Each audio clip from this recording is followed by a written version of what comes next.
حضرت آدم گئے تھے جنت میں تاکہ دشمن شناس ہو جائے، اور حضرت آدم کو بھی وہاں پر دھوکہ دیا.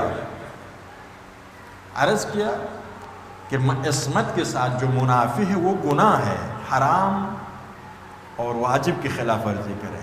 جو دھوکہ دیا، ترک اولا کیا حضرت آدم نے، اس میں بھی روایت میں ہے کہ حضرت آدم کو ابھی تک تجربہ نہیں تھا کہ خدا کے نام سے ناجائز فائدہ اٹھایا جاتا ہے.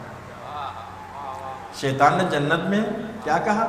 وَقَاسَمَهُمَا إِنِّي لَكُمَا مِنَ النَّاصِحِينَ. قسم کھایا حضرت آدم کے لیے اور حضرت حوا کے لیے، ضمیر تثنیہ ہے، دو کے لیے.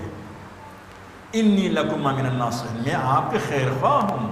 میں جو آپ کو بتا رہا ہوں اس لیے تاکہ آپ ہمیشہ یہی جنت میں رہے، عیش کرتے رہے. لیکن یہاں روایت میں ہے کہ حضرت آدم کو دھوکہ اس لیے ہو کہ اس نے قاسمہما، قسم کھایا خدا کے نام سے، اور اس کو حضرت آدم کو اندازہ نہیں تھا کہ خدا کے نام سے خدا کے جنت میں ناجائز فائدہ اٹھایا جا سکتا ہے.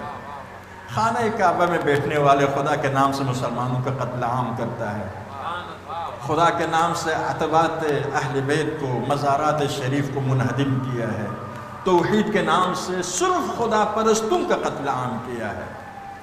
خدا کے نام سے ناجائز فائدہ اٹھانے کا سلسلہ اب تک جاری ہے. یہی پیغام اس دن دینا تھا حضرت آدم کے ذریعے فرزندان آدم کو کہ مقدس ترین، پاک ترین ہستیوں کے نام سے ناپاک ترین مقاصد حاصل کیے جاتے ہیں.